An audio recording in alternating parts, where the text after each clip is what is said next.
Welcome back, pregame.tv. We go to Indianapolis. Michigan State Duke sounds again like a Final Four game, but it's just for the Sweet 16. But this is going to be a really, really good game.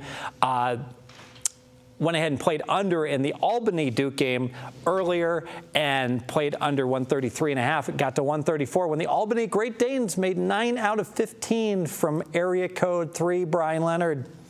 You didn't know that was going to happen? Given that they had to go 9 for 15, what were my odds of winning that bet? 80%? Close. 90%? A mortal lock? Of actually winning the bet? Zero. Cash in the ticket. That's right. Well, if you shopped around, you cashed a push, because there were a couple rogue 134s, and we always talk about always a good idea to shop around and get the best number of this. Who's going to win this game? The team with the most points. Thank you. Moving over to Vegas Runner. Yes. You're out. Yes. We'll bring you back in, but you're out. Who's going to win this game? I'll tell you, Michigan State's going to win this game. That's what I'm looking for. Michigan State's going to win this game. I'm not a Duke hater. I'm actually more of a Duke fan than a Duke hater. I'm not a fan of any team. You're a Duke fan? It's like being a Justin Bieber fan. You sure? No. I mean, I've made money with Duke. That's why over the years. I've done well with Duke. And I don't think this is a game they're going to win. I like Izzo in this spot. I am a little concerned with your total for one reason only, and I wanted to know your take on this. If you look at the first and second game for both these teams, they allowed absolutely nothing.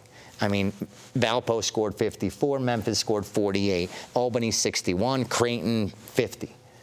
Do you think the line's been adjusted for that? Has that been factored in? Because everybody saw that these opponents couldn't score against either team. Excellent point. It will be factored in, and that's why we got to get at this now. Okay. Because if we don't bet it now, I really think that, although this is one of those, what's the tool that Scott always uses with Sportsbook Spot? Yes. That he goes ahead and brings up that 70% of the tickets are going to be on the over, but all the limit bets, the big money is going to come in on the under, because of that. I really just look at Creighton as such an over team.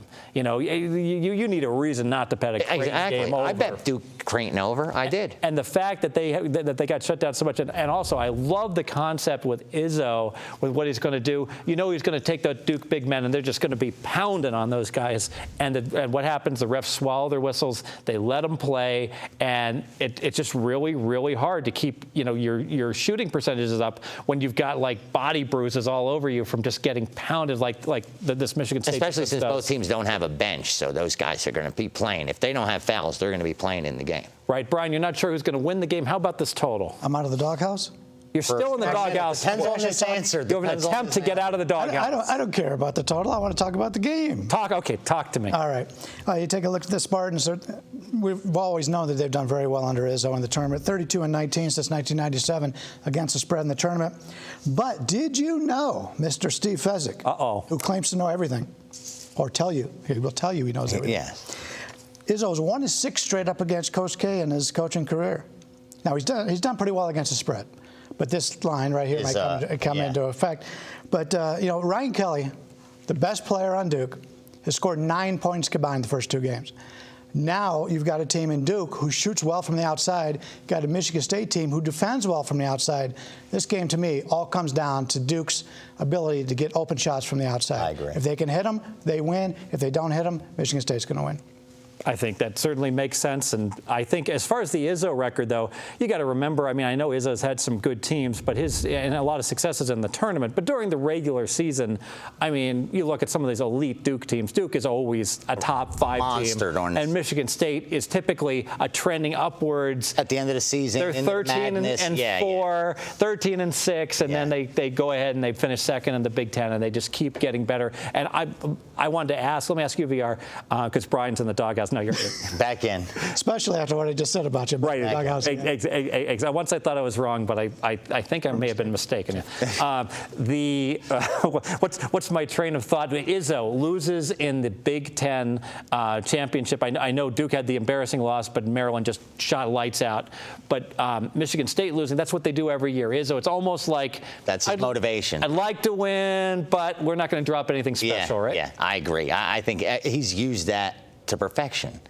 in March Madness. I mean, he gets his team so ready and motivated. And plus, like you said, because of the kind of season they usually have, nobody sees them coming once they get knocked out of that, Big Ten conference tournament as well. So they seem to sneak up on teams. They really do. Sure. Let me go ahead and make this one official if I can.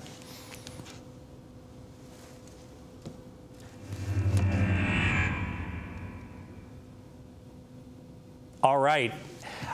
I think this is going to be a real slobber knocker. I think that Michigan State is going to go ahead and hammer on the Duke big men. They're going to deny the threes. They're going to have trouble scoring as well. Heck, Creighton had all kinds of trouble scoring. If Creighton can't score and a Duke-Creighton game can be like, 120, we're going to see the same thing with the Michigan State-Duke game. This is a critical game for both teams. Lose this game, your season's a fiasco. Win this game, you're right where you want to be. Big games go under. This game's going to go under. I like the fact that we're going to go ahead and have the team that is a little bit of the underdog have more of the crowd in Michigan State. I think that that's going to disrupt Duke a little bit. Duke's been very bad on the road all year long. Going to go ahead and play the under 134. And let's do a little bit better with our picks this week than last week. It wasn't very good. Much worse, I guess. It wasn't very good. But sometimes you don't do great in the videos, and then you do good, betting that weekend. No question that you love having the more recent information and the perfect information at the very end.